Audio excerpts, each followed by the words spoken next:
Okay, we're going to go over the installation of the SAK park brake here. What we've got is a pry tool removal tool. Take the push pin out to the left of the steering wheel and discard that. I've already done a few steps here just to make the video a little shorter. You can catch the overview. It's optional to use a tap up and through this hole. I've already tapped the hole 5/16 18. So next step would be take the universal bracket, pull the dash down, line it up with the hole there. There's a self-tapping bolt that you can also do. You don't have to use the tap to do it, but it makes the installation a lot nicer, a lot easier than forcing the self-tapping bolt up through there, but it's easily done. For the next step, I usually take a piece of cardboard or something here, put it between the tilt steering wheel column, just to push the dash up right here. So you just raise it up and it kind of gets it out of the way there. This will tuck right up underneath the angle bracket of the tilt steering. This here can just be snugged up. You don't want it real tight yet. Take a small pair of vice grips,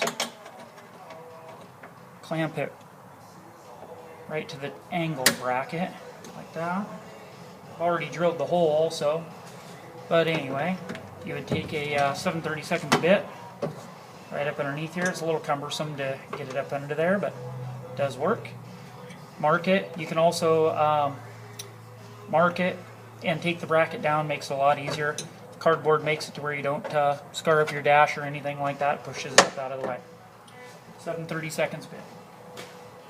Next thing, it has a number 10 with an eye lock. Take your vice grips off once you drill the hole. Everything's snugged up. Goes through this hole in the universal bracket. I know my hands are in the way. Take a Phillips screwdriver. It just screws down through there.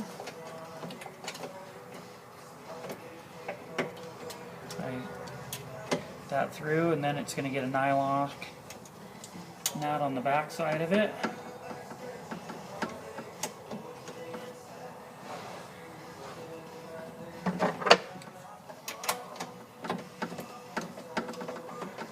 This can be tightened all the way now.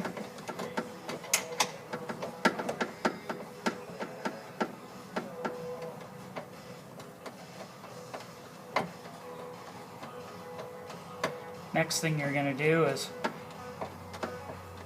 take that self-tapper that you put in earlier there and tighten it all the way up. After this one's tight, just like that. Now snug this one up all the way. Make sure it's nice and tight. Don't strip it. Brackets installed. Next thing you'll have is the barrel and handle assembly.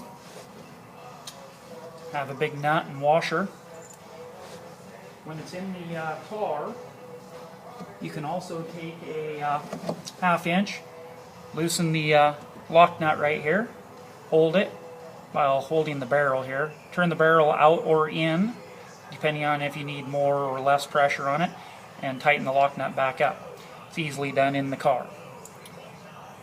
Take and slip it through, slip the washer on, slip the nut on, tighten these down,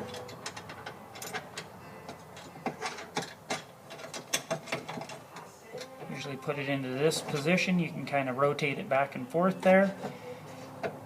This is in the off position up against the dash. This is in the on position down here.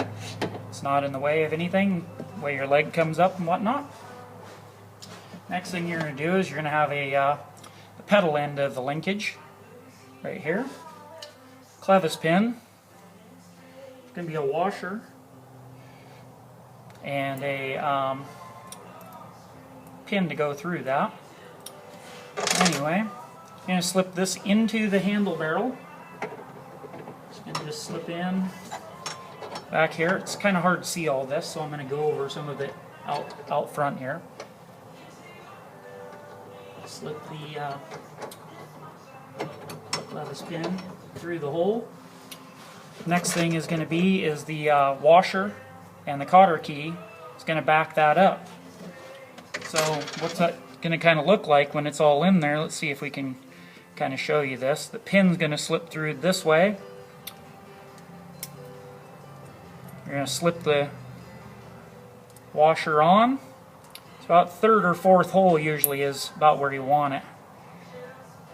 Just like that is what it's going to look like up in the car. Once that's installed, you'll find that you're almost ready to go. The other thing you'll get in the kit is a spring. Spring will go right here on this last hole on the universal bracket, like so. And then that's going to hook up between, well, if you have power steering, between your power steering unit and the brake pedal. You'll hook it on the universal bracket right here on the end. And then it'll go through the last hole of the clevis pin here. Just like that. So it's going to sit in the car, let's see, like this. There's your clevis pin, goes right up underneath here. And what that is going to do is it's going to keep this pin from rattling or doesn't really do anything else for you. Arctic Cat, these Wildcat sport and trails have enough rattles of their own. We don't really need to add any more rattles to them. Other than that, we send the kits out generally pre-adjusted, and you can see it's all in there right now.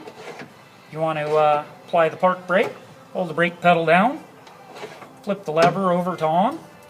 Brake is now engaged. You want to release it, just release it up against the dash like that, and the brake pedal is free to use as normal.